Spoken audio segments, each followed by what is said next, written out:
Hello friend, welcome to mathematical diary. जैसे कि हम गेट 2020 का क्वेश्चन सॉल्व कर रहे थे तो लीनियर अलजेब्रा के क्वेश्चन 27 में एक पहुंचे हम कि suppose V is a finite dimensional non zero vector space. Non zero important है, ठीक है। नॉन जीरो का भी यूज है ओवर सी। हाँ, कॉम्प्लेक्स वेक्टर कॉम्प्लेक्स फील्ड, हाँ फील्ड कॉम्प्लेक्स के ऊपर है। And T V to V is a linear transformation such that range of T equal to null space of T. ये देखेंगे range T null space of T equal है इस linear transformation के। Then which of the following is false. False देखना है, ठीक है। तो इनमें से देखना हमने फॉल्स क्या है। तो पहला ऑप्शन है the dimension of V is even. V की डायमेंशन इवन है। Zero is the only eigen values of T. T की आइगन वैल्यू जीरो ही है। Both zero and one are eigen values of T. T square is equal to one. तो T square equal to one मतलब T square X equal to, मतलब T को दो बारी compose करने के बाद जीरो ऑपरेटर आ रहा है, ठीक है। तो अब हमने क्या देखना है कि इसके आंसर देख लेते हैं हम कैसे करेंगे इसे। तो सबसे पहली बात हमने नोट कर लिया कि T V to V is a linear transformation है such that range T equal to null T है। तो रेंज टी क्या होती है, टी एक्स, मतलब इमेजेस टी के अंडर में एक्स की इमेजेस सारे वेक्टर्स की, वी के सारे वेक्टर्स की टी एक्स के अंडर इमेजेस, तो वी में ही आएंगे वो। तो रेंज टी आपकी ये सारे हो गए images. Sorry, kernel T equal to क्या होता है, कर्नल टी या null space of T. Kernel T या नल स्पेस सेम चीज है। तो आपने क्या किया, वो सारे एक्स, इसमें वो सारे आते हैं वी के एलिमेंट। हाँ, वो सारे X belongs to V, V के वो सारे एलिमेंट जो जिनकी इमेज क्या आ रही है, जीरो में मैप हो रहे हैं, जो मतलब है ना जीरो वेक्टर में मैप हो रहे हैं, ठीक है। तो वो सारे वेक्टर्स आ जाते हैं इसमें, नल स्पेस हो जाता है आपका, है ना। तो बाय रैंक नलिटी थ्योरम, हम रैंक नलिटी थ्योरम का यूज करेंगे पहले ऑप्शन के लिए। Dimension of V is even बताना है ना, तो रैंक नलिटी का यूज कर लेते हैं कुछ। तो वो क्या बोलती है रैंक नलिटी थ्योरम की, डायमेंशन ऑफ रेंज टी की डायमेंशन लूंगा मैं। रेंज टी एक वेक्टर, ये वेक्टर स्पेस होगा और इन पर्टिकुलर सबसेट होगा वी का। तो ये क्या है, सब स्पेस ऑफ वी। तो एक रेंज टी एक सब स्पेस ऑफ वी का है। तो डायमेंशन ऑफ रेंज टी कुछ निकलेगी, सब स्पेस है तो इसकी डायमेंशन होगी कुछ, plus dimension of null null space of T, ये भी एक सब स्पेस होता है वी का ही, है ना। तो इन दोनों की डायमेंशन का सम करूंगा मैं, तो वो डायमेंशन ऑफ वी के इक्वल आएगा। वी कुछ वेक्टर स्पेस है तो उसकी डायमेंशन के इक्वल आएगा।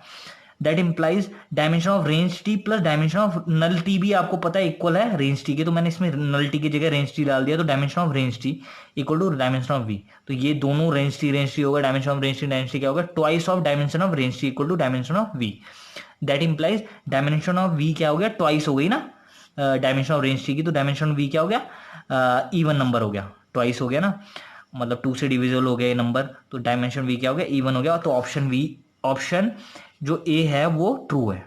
हमें निकालना है नॉट ट्रू, ठीक है। अभी हम आगे बढ़ना है, मतलब अभी हमने रुकना नहीं है, ठीक है।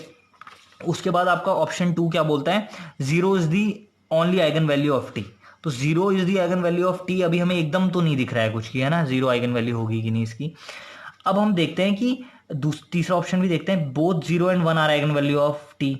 अब अगर ये ऑप्शन ट्रू हो गया तो हमारा ये फॉल्स हो जाएगा, है ना, क्योंकि इसमें जीरो और वन बोल रहा है, इसमें जीरो ऑनली बोल रहा है, ठीक है। इन दोनों में से एक ट्रू है, इसका मतलब चलो ये भी नहीं पता, अभी हमें ये भी नहीं पता चल रहा है। अब हमें देखते हैं ऑप्शन डी को, T square is equal to zero है, means T compose with T zero operator के इक्वल है एक तरीके से। तो मैं देख लेता हूँ क्या, टी स्क्वायर ऑफ एक्स देखना है मतलब, है ना। टी स्क्वायर ऑफ एक्स क्या है, मतलब T compose with T x, है ना। T compose with T x है ये, है ना। तो क्या हो गया, टी एक्स क्या है ये आप ध्यान से देखना। टी एक्स, अगर x कोई v में बिलोंग एलिमेंट है तो टी एक्स मैंने देखा था कैसे डिफाइन कर रहा था, रेंज t के एलिमेंट क्या होते हैं, टी एक्स से, x बिलोंग्स टू v।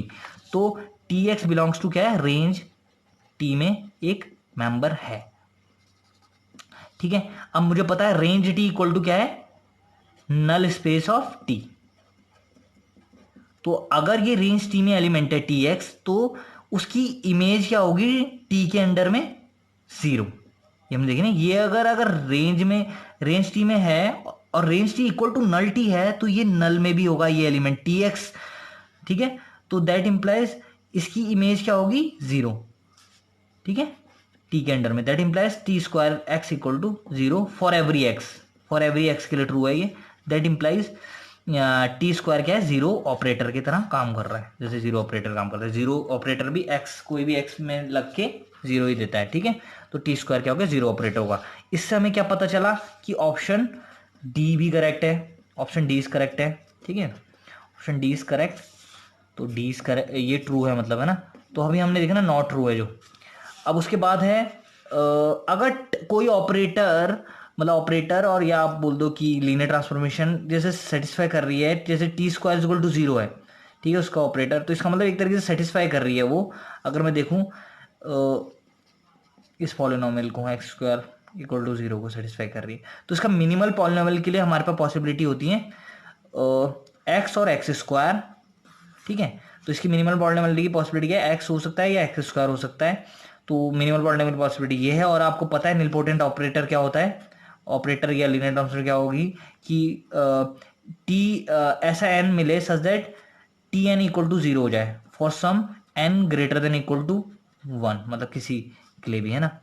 तो इन पर्टिकुलर इसमें टू है, एन टू है, तो ये निलपोटेंट ऑपरेटर है। एक निलपोटेंट ऑपरेटर की आपकी आइगन वैल्यूज क्या होती हैं, सारी आइगन वैल्यूज जीरो ही होती हैं। तो आपके पास ये ऑप्शन भी आपको पता चल गया, ये भी ट्रू होगा कि zero is the ongoing eigen value of T, क्योंकि निलपोटेंट ऑपरेटर हो गया यहाँ से ये, और निलपोटेंट ऑपरेटर हो गया तो इसके सारी आइगन वैल्यूज जीरोज होंगी। तो both zero and one are the eigen value of eight, तो वन आइगन वैल्यू इसकी नहीं होगी, तो ये ऑप्शन फॉल्स है। तो आपका जो आपको पूछा है कि कौन सा स्टेटमेंट फॉल्स है, तो आपका सी ऑप्शन करेक्ट है। ठीक है, अगर आपने इस वीडियो से कुछ सीखा तो लाइक करें और तक वीडियो को चैनल को जरूर शेयर करें। आगे देखते रहें इंग्लिश, चैनल को जरूर सब्सक्राइब करें। Thank you.